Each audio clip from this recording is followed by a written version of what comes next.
Thao, it's an honor, my brother. I appreciate you for coming and giving me one of the darkest episodes yet. It was dark. I'm gonna have to come back and give you a more better dark one. No, I'm not talking in a sense. No, but that was just a little snippet. It was some dark shit, man. Of life. I am inclined to lose my mind at any time,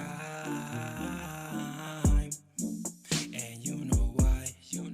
Yes, you know why. It's written in my eyes. What's up, man? My brother. What's going on? What's up? I don't want to trip over this wire. Oh, brother. What's up, man? Much love. Hey, yo. Welcome to the B1EP podcast. I'm your host, Glory Rose.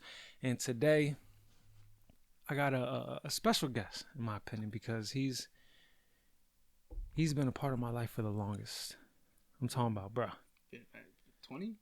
At least? 20 years. Has to be. At least? No, more than that. It has to be more than 20 years, bro. 25, Y'all moved on 25. Elmer Street.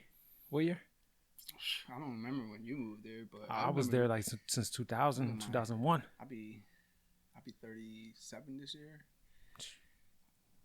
What was 13, 12 when we first met? I want y'all to give it up to the homie Thao. What's up, family? What's good? What's going on? You alright, bro? Yeah, Are you nervous? A little bit. I never really been in front of a camera like this, willingly. Willingly? So they put you on a camera unwillingly? Were you ever caught up in like a sex tape? It was like a video court for... Oh, video court. Shit like that. Yeah. My brother has been in and out of the system. How many times, if you don't mind me asking? Oh, man. How many times have you actually crazy, seen the bars? Seen the bars? Yeah.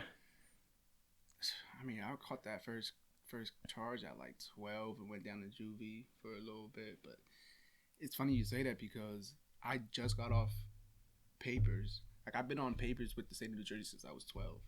And I'm 36 now, and I finally just got off. Damn, bro. Because there was never really a gap in between, none of that. It was just like ongoing dumb cases as a juvenile into my adult years. What happened at 12? Stolen car. I don't know if you was around for that when we had a little run of like running around. Yeah, the city is South Trenton was known. Stealing cars. Stealing cars. Just a joyride or nothing. Like, we're just being dumb little kids. Yeah. I remember one time I was walking to Junior 4. I was probably like in 7th grade. Okay. And I got picked up by my boy because I had to walk from Elmer Street to Junior 4. And, that's a little walk. Yeah, to this day. It's a little walk.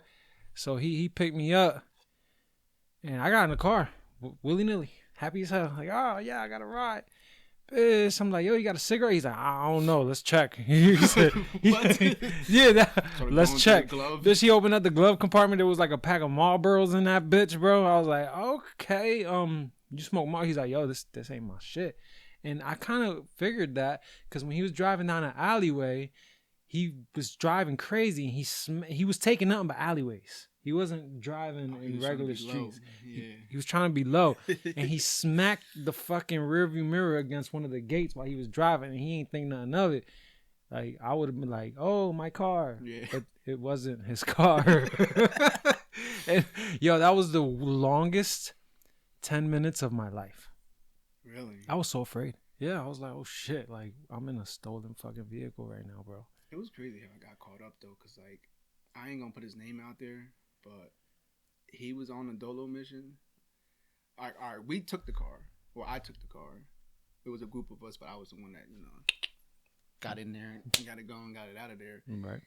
And he was on like some dolo mission a couple days afterwards and he took them on a run. He ended up flipping the car over here by the ice factory. The ice factory. Right. I ain't gonna put his name out there, but he got caught up.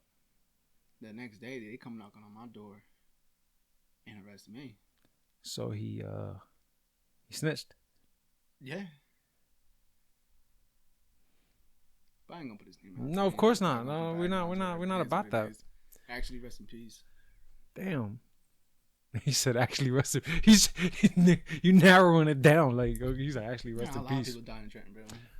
Yeah, I know. You're another person that one of the things that we got in common is that we lost a brother. Yeah. Your brother was can we speak about him? Of course. Your brother was one of my first best friends. I remember we're gonna touch some topics, okay? And if at any point you feel I don't want this on here, we'll edit. Okay. But I remember after I became friends with him, I also became friends with another group from North Trenton. That a lot of them ended up being like lifelong friends, right? But during that time, I stopped fucking with your brother. I'm pretty sure y'all had different. We had our differences. He went up one day, and he told my brother, Ricky, he was like, "Yo, he's hanging out with the wrong crowd." Right. You know what I mean? Right. And then that day, I got mad, and I went looking for your brother. Like we was on some like, Yeah. You know what I mean? But this part it gets me. I would like to say a few weeks later, like we've already like stopped talking, we stopped being friends. He comes and he knocks on my door. Right? Right there on Elmer. On Elmer Street. And he had like mad welts on his leg. Oh yeah, no, we used to get our ass whooped. Yeah. And you know, let me go off topic a quick second. That's what these kids need nowadays. A couple of welts on their legs. No, for real though, man. Yeah, no. Like it's getting bad. That true belted ass. It's lost because now we've come across a very sensitive generation where my mom used to whoop my mom whooped my ass at Value Plus one day, right? And some lady had the nerve to be like, "You shouldn't treat your kid like that." She was like, "You want him? Right. You know what I mean? You're going to be giving them back in a few minutes, I promise you." And it was crazy. Like nowadays, like it ain't an ass whooping that will get these kids straight. Take their phone away. Take their phone away. Take the internet away. But they spaz out though. And they act like that's an ass whooping. But that's what they need. These kids need. Yeah. No, but that day when your brother popped up, bro, at the house, I got so mad, bitch. I started punching the walls because I was upset at what happened, and like it's like everything, all the little beefs that we had, bro, just it went away because at the end of the day, he was my friend.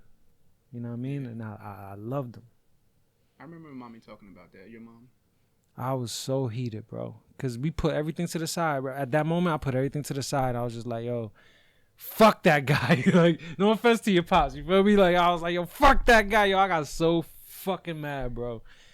In his defense, I'll tell you one thing. I'm going to speak for myself. Of course. Every ass whooping I got, I deserved it. Okay. So there was never an unwarranted ass whooping? Never. Okay. Nah, hey. Yeah. I respect that. But I don't know, man. That day just hit me different, and it killed the beef. Like we were good again. But yeah, man, rest in peace to Q, bro. Q was a good dude. He was a personality for sure.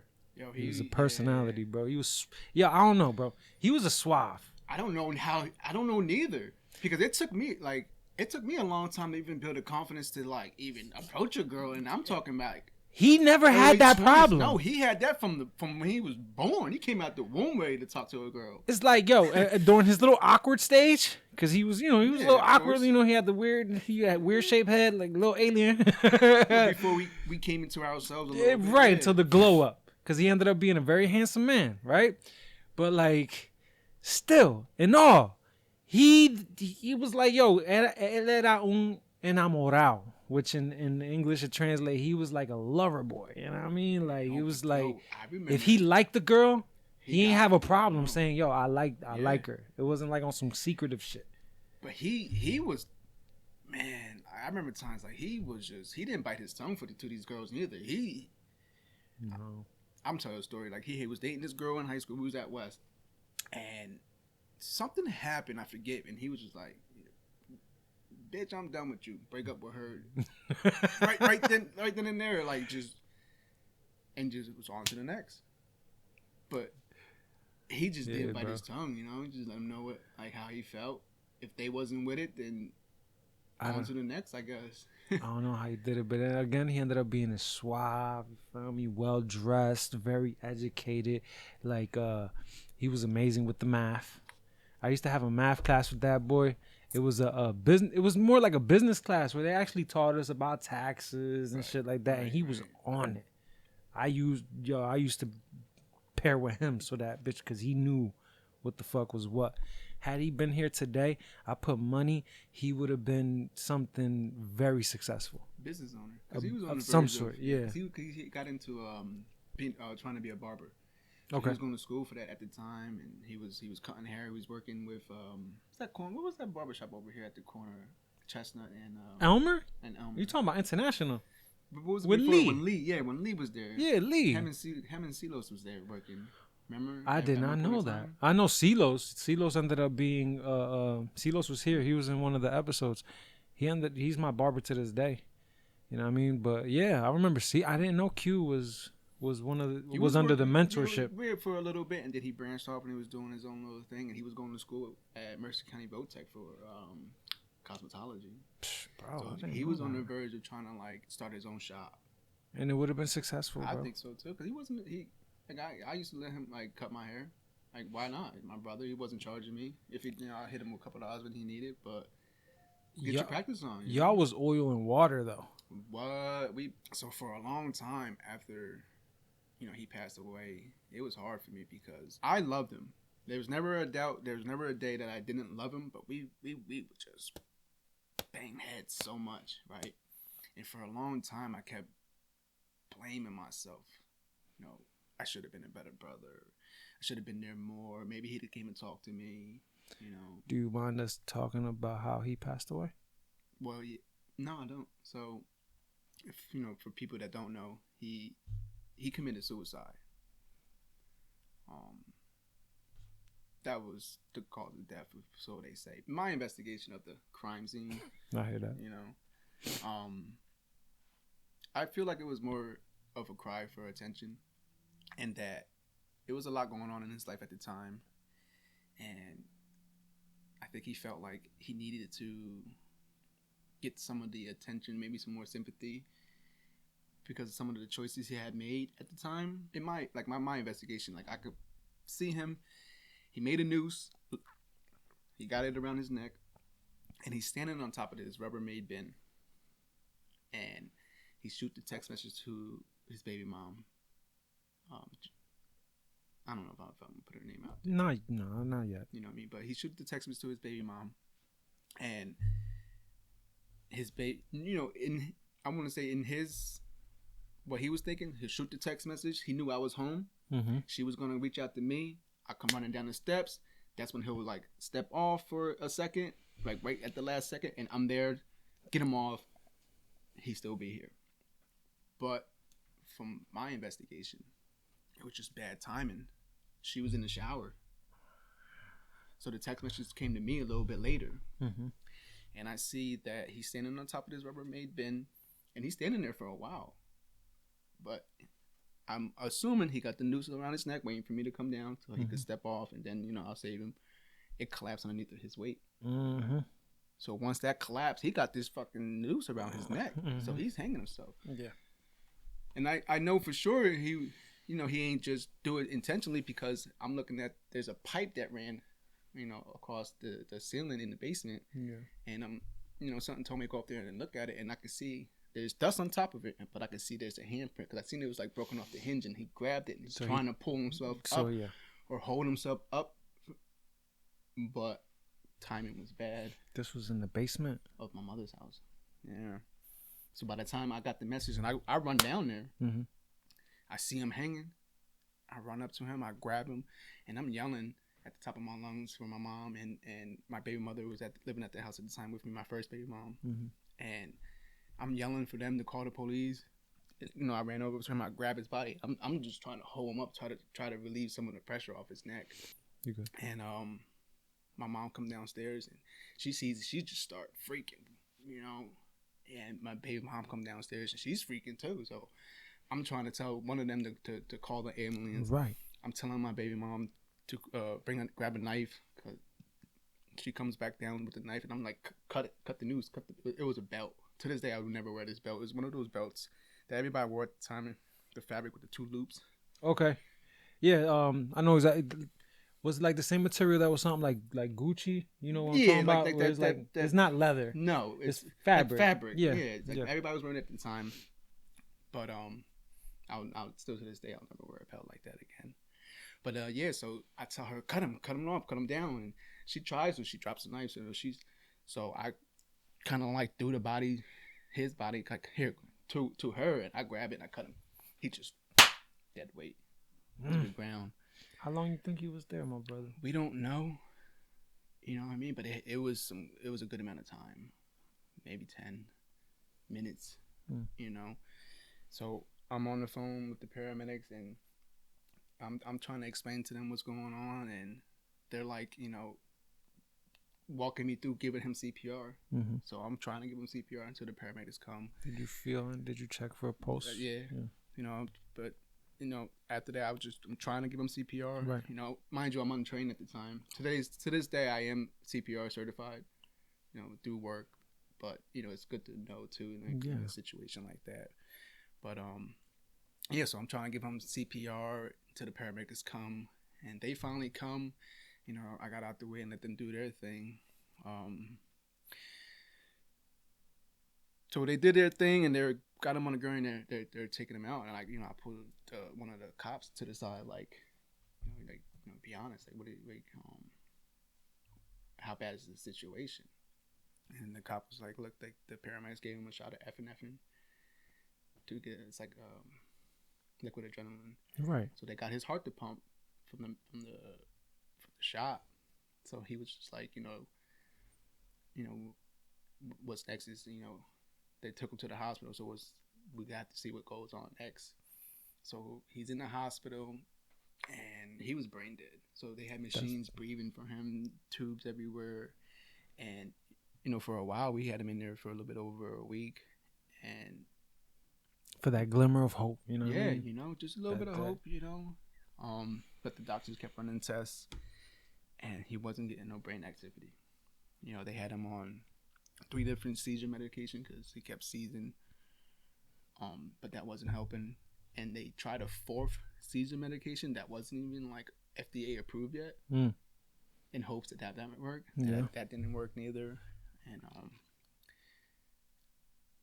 they kept saying he has no brain activity. It was just, if we was to pull, he's basically a vegetable. So we came to a family decision to take him off life support. Because it wasn't. What are we gonna do? Keep him on breathing just a body? You know? No, a vegetable, basically, so to speak. Yeah. And that really goes to show for anybody out there that's feeling this way, y'all gotta reach out, man.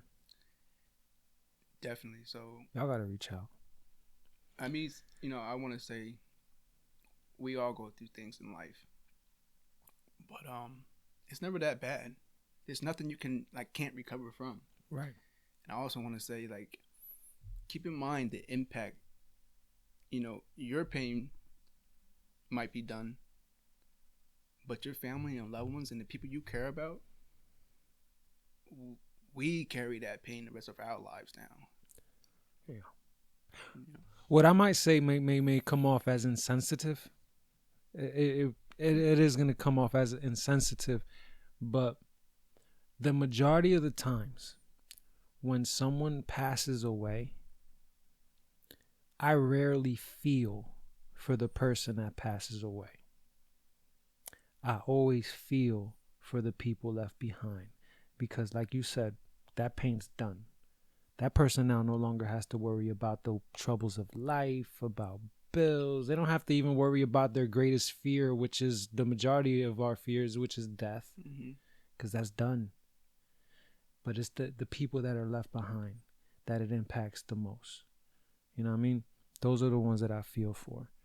Obviously we feel for the dead the moment it happens, but afterwards it's the aftermath. Yeah. of the families that are impacted.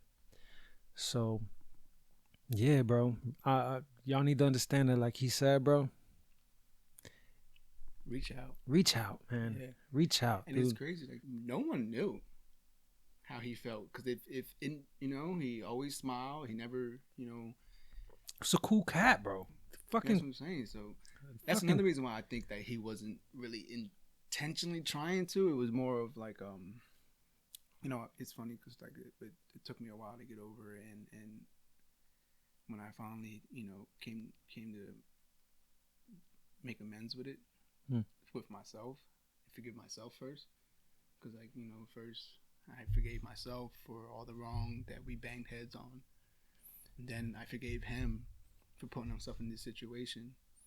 And I say, I think about him every day, and I still tell him, like, when I see you in the next life, in the afterlife, wherever it is, I'm gonna hug you. And then I'm gonna punch you in your face. Then I'm gonna punch you in your face, and then I'm gonna hug you again. Yeah. You know what I mean? Yeah. He left behind my oldest niece, and I try as much as I can to be there for her. What he would do for her. He left. I mean, is it safe to say that he left her traumatized in a sense, or? I bet you she definitely is. Like, she carried it well. I went down a rabbit hole off of that. I get it. The lifestyle I was living just enhanced what. Like, I fell into addiction, deep into addiction. What was it? What? Your addiction. What was the drug of choice? At the end of it. Dude, I was hard shit. Like, I was like, I don't know if a lot of people know this. Like, for a while, I was ashamed, but dude, I ended up doing dope. I never knew that. That's what I'm saying. I ended up doing dope. Perks was for a while. You knew what I sold them in the happy party. Not we, but the lifestyle we was in. But yeah, it went deep. And so that's why I say prison saved my life from that. From least to greatest drug. Let's go down that list. Obviously, greatest we already know is dope. Let's start from the least. Where did it start? Where did it get to? It went from the beginning of like cigarettes or weed. What came first? I want to say when I was living on Pearl.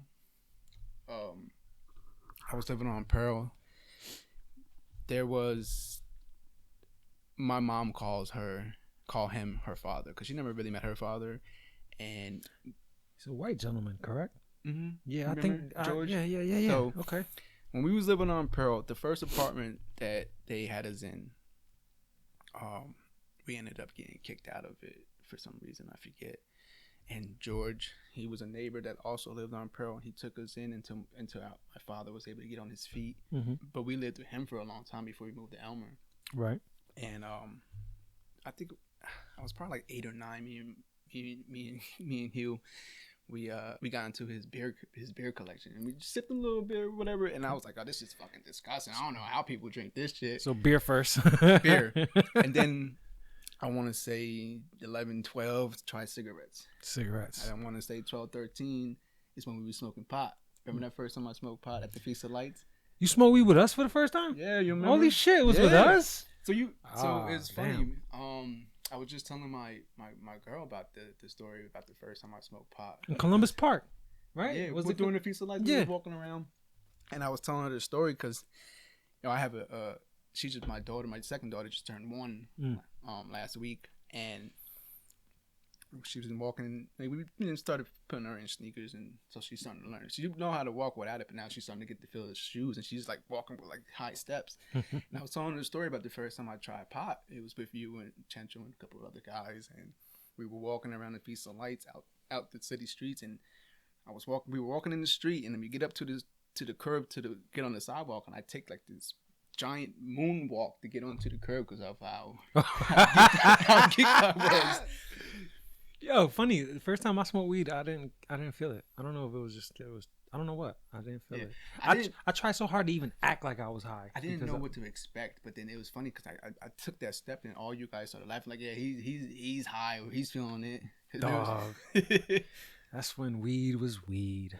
Now weed shit they got nowadays is anxiety induced. Oh my There's nothing God. relaxing about it. Yo. cold. I can't fucking bro. I can't smoke. I don't smoke. I haven't smoked in almost 3 years. That's good, man.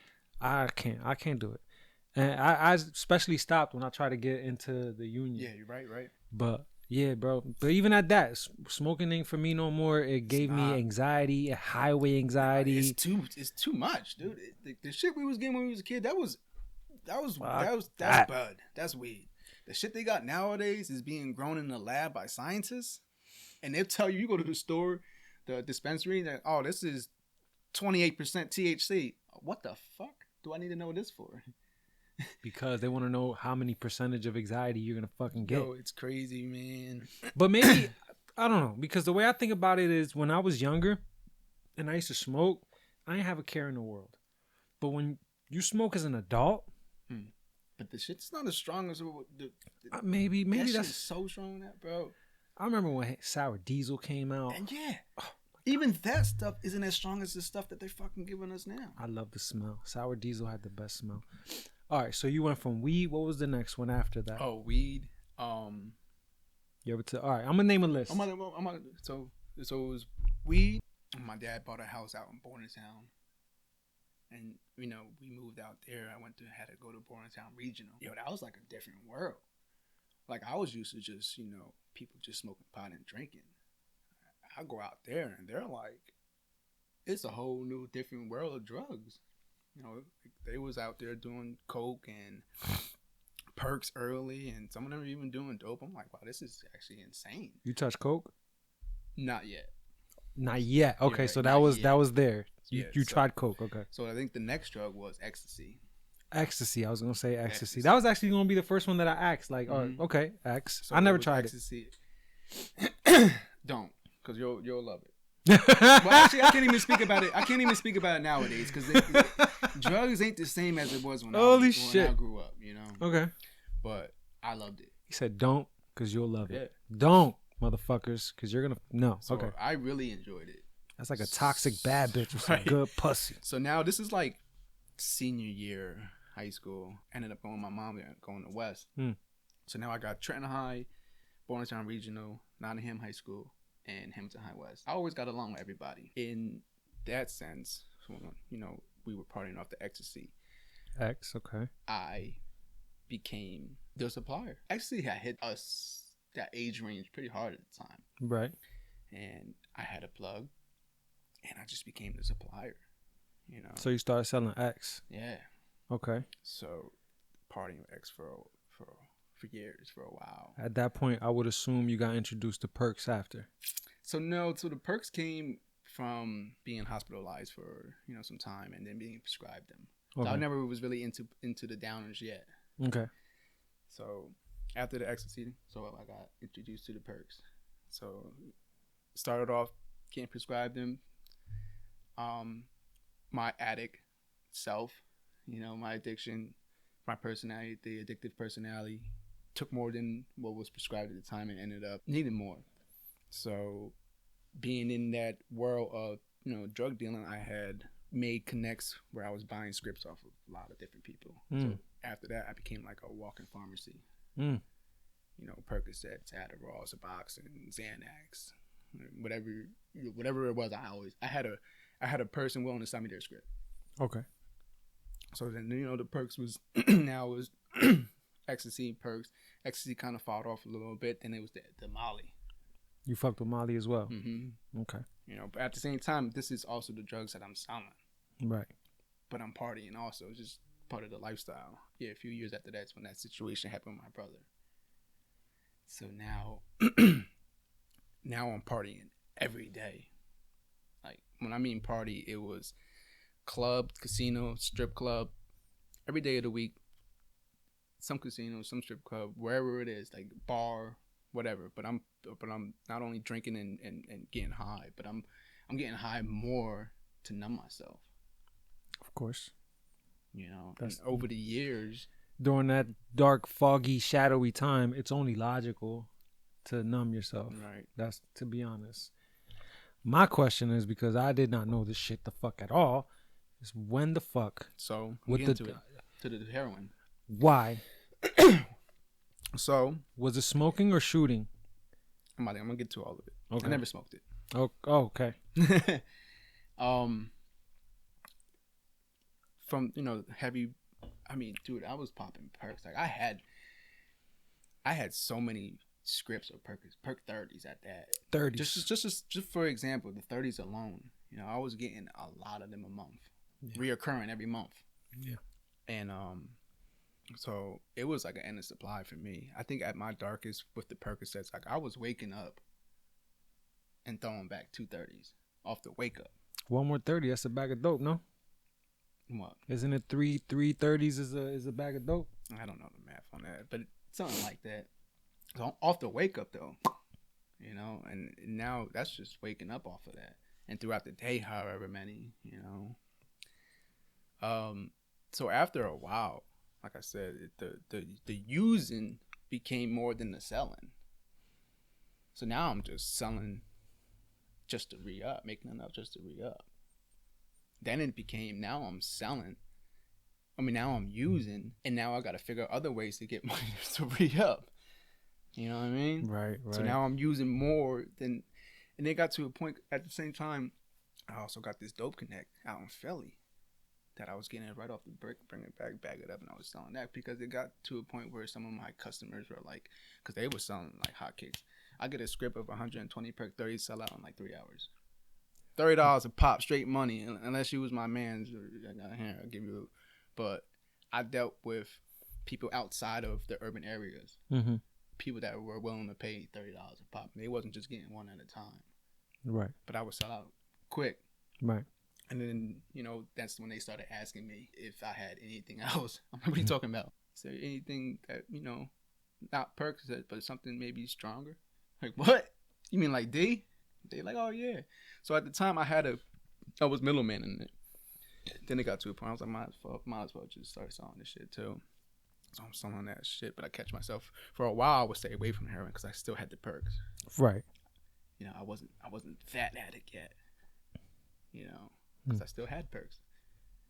Then it got to a point where I had to make a decision. Like, damn, if I do these last 10 perks, I'm not gonna be able to re-up. But I got this dope. I tried a bag and it was. Sniffed? I did. Okay. Mm-hmm. You never shot though. Getting there. Oh damn! oh Lord! I feel like somebody's parent that just found. I'm feeling like your dad or something right now. Where it's just like, oh God. I could talk about it today because like I do work a program today. Okay. Yeah, it got that bad. Damn. So I'm sniffing dope, and it got to a point where, bro, I'm sniffing 7 bags at once, and I'm not even like. I'm just regular, not even high, and I'm in that lifestyle, you're hanging out with people that are using too. And I ain't gonna put the people names out there, but you don't got to. There was a person, and she was shooting up. She shot up. I just got done sniffing 7 bags. She shoots up 2 bags, and I'm regular, and I'm looking at her, and she's like this. The same shit, right? Y'all doing the same shit. Same shit. And she's like this. And my feelings at the time, like, damn, that's what I want to feel.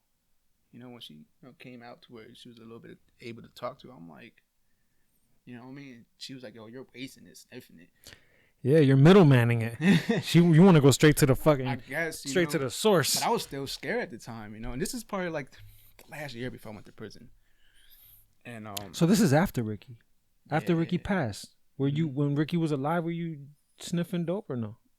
No. It happened perks. After. Okay, you was just off perks before Ricky passed. Yeah. After Ricky passed is when you started dabbling. Okay, continue. She kind of convinced me, and I was still scared a little bit, so she shot me up. But when she shot me up, them 2 bags, I felt the way I wanted to feel. So it was just like. Try speaking to the mic. It was just like, down the rabbit hole even more. Damn. In that last year, I'm, shooting dope. It's crazy. Were you outside of yourself, like almost like looking at yourself from a different perspective? You get what I'm saying? Like, yo, I think in the moment, it wasn't me. It was this. They call it a disease, but it wasn't me. It was a spirit, bro. That's what I'm saying. That shit was a bad spirit. That shit took my soul. Like I had to fight. I think, I'm a firm believer in God. I give all my glory to God. Everything that I got today is because of him. And he saw, Yeah, he knew the person I am. People that know me I would like think to say like, yo, he's a good guy. Amazing. You know what I mean? You're probably one of the one of the best people I fucking know, dude. Right. So, you know, and my God knows that. And I like to believe he said to himself or whoever, or probably mostly to himself, because who else is he talking to, right? That I'm not done with him.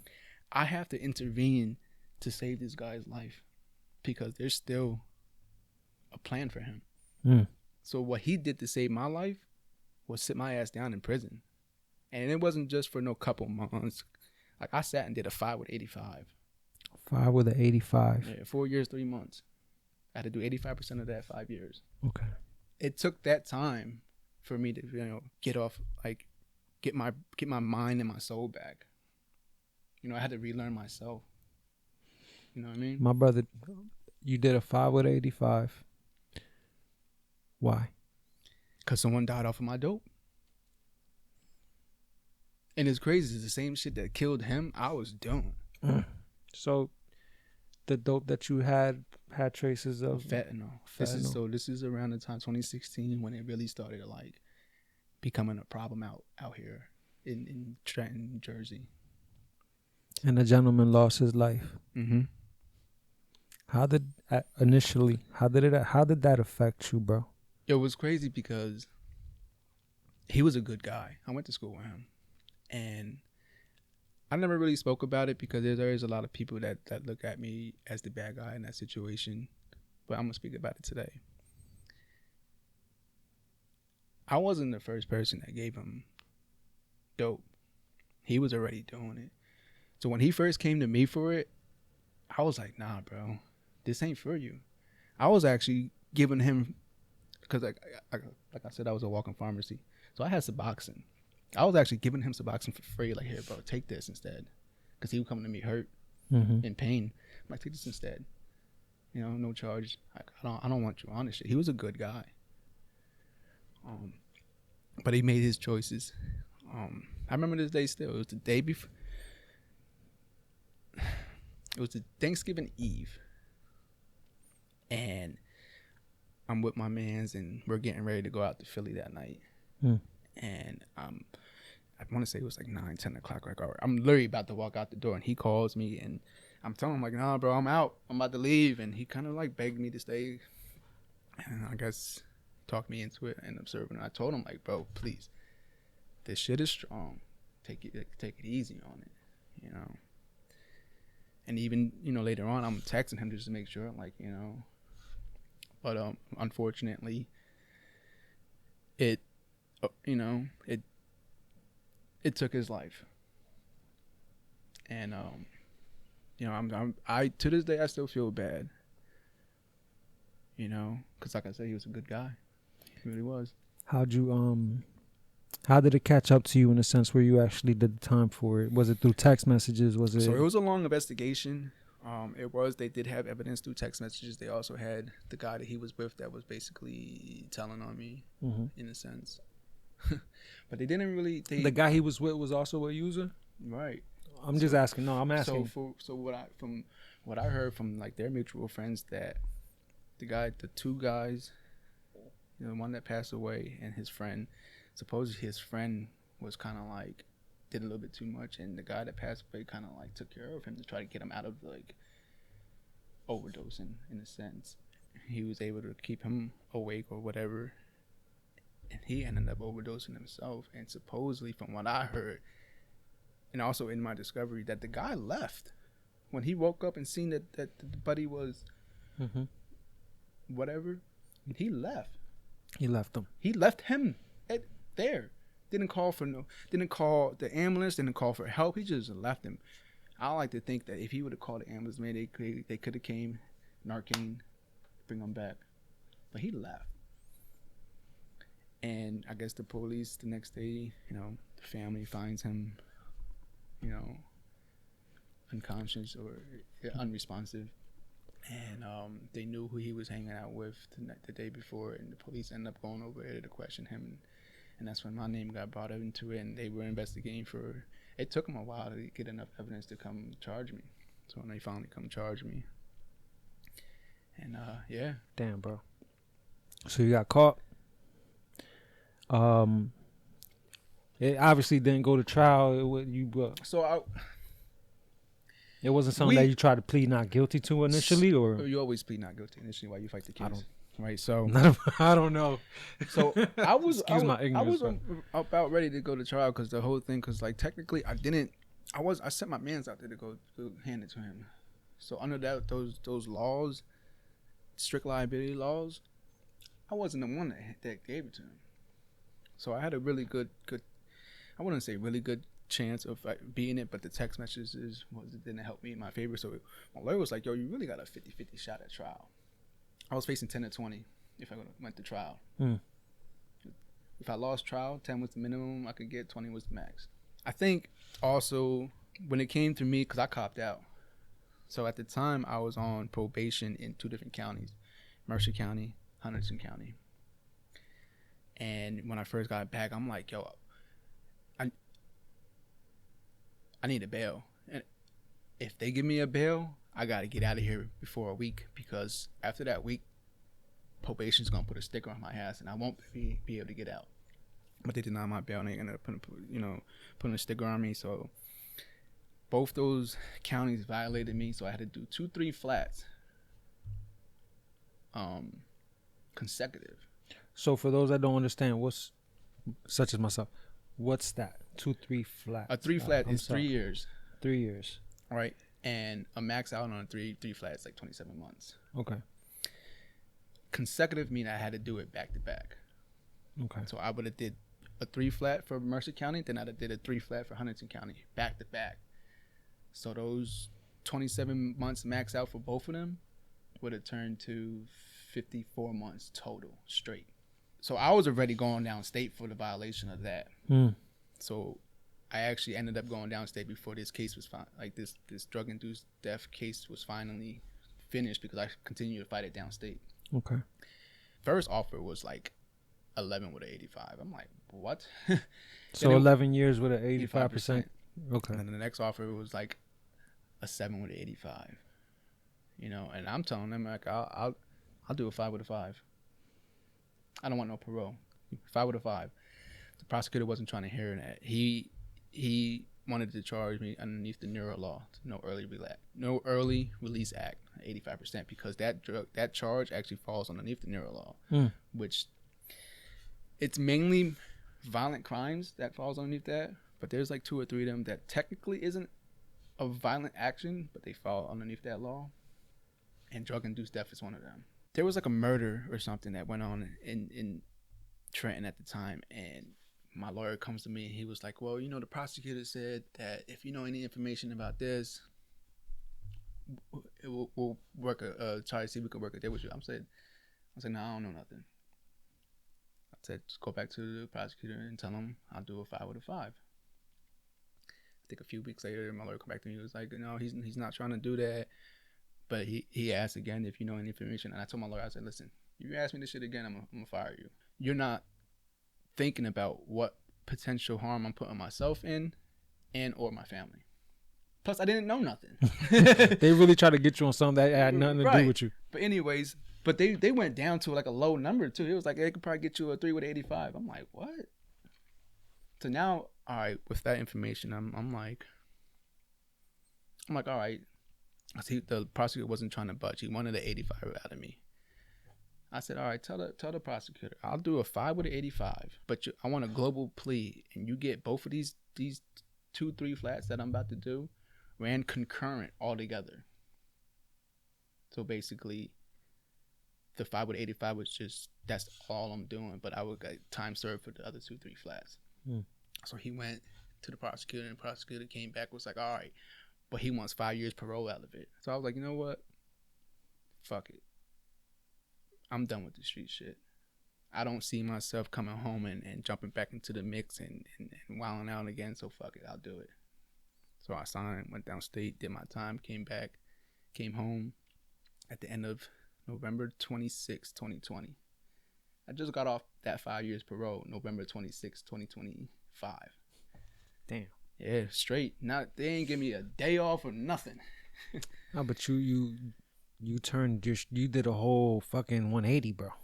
Yo, it was tough because the first time my mother came and see me when I was locked up, I think what really hit me the most was she said something to me. She says, "I've been getting some really good sleep."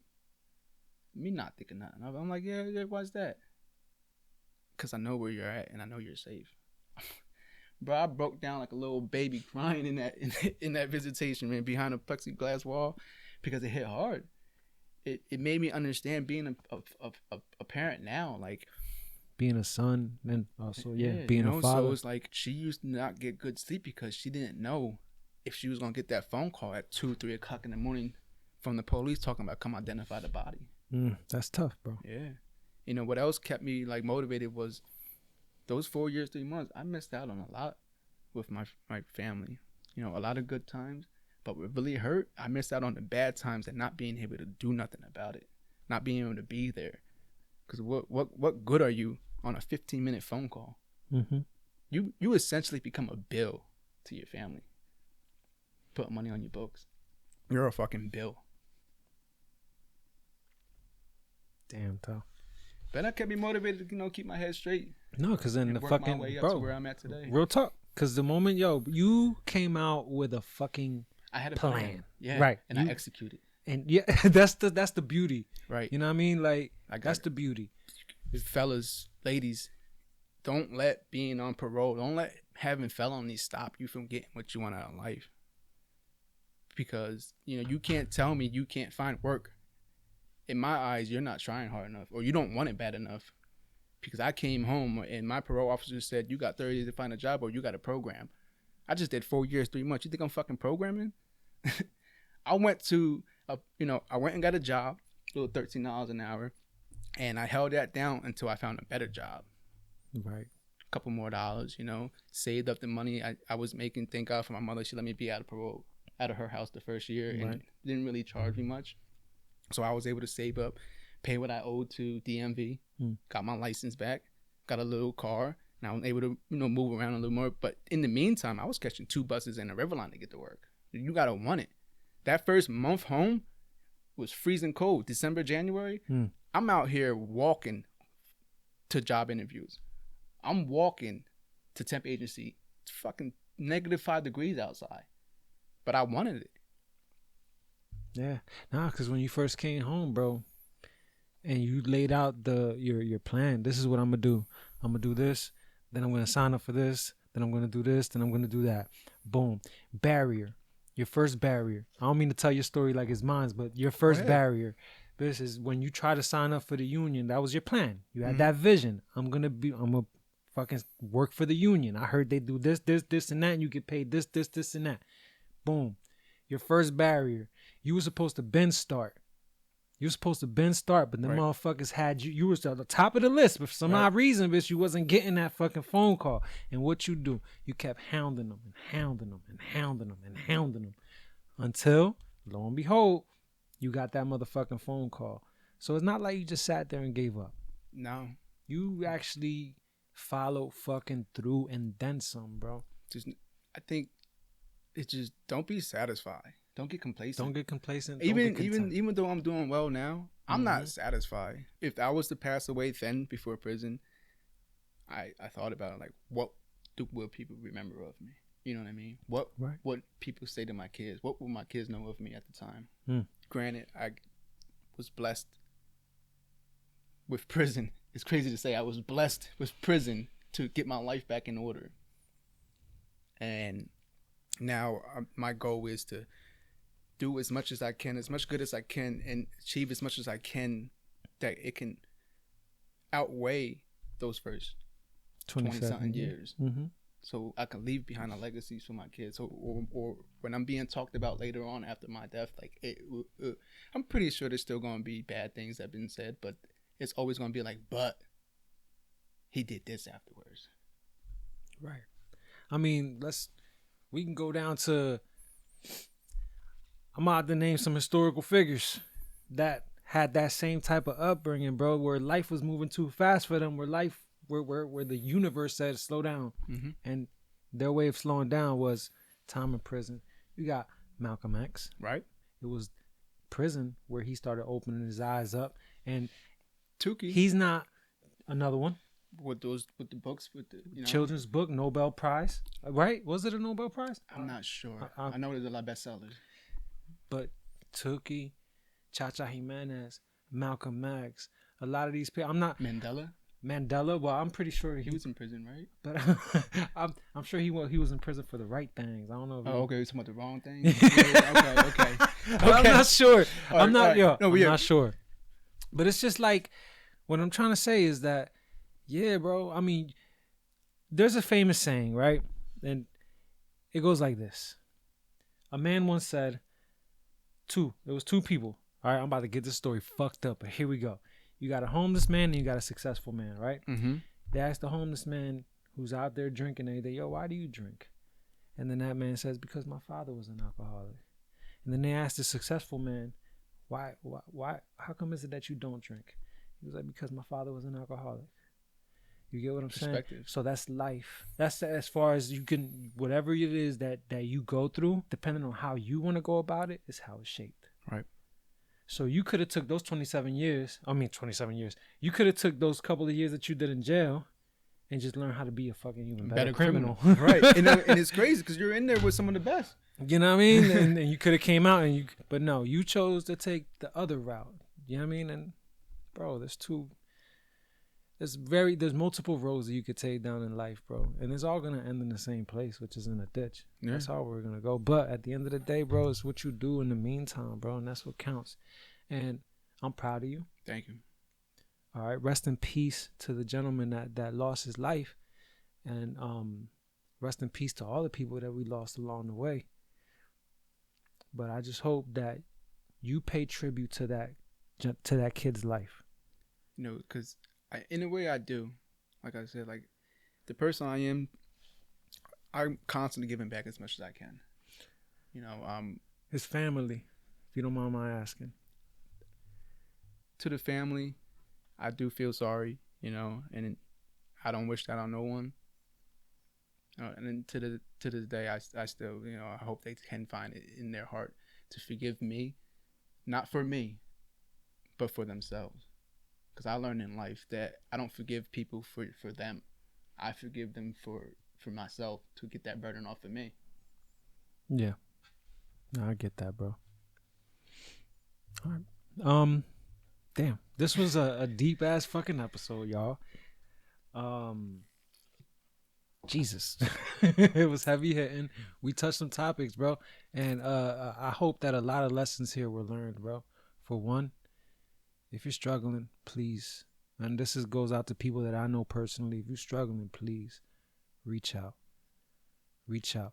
And for those that are noticing people struggling, reach out. If you see it, if you could see it, reach out. All right.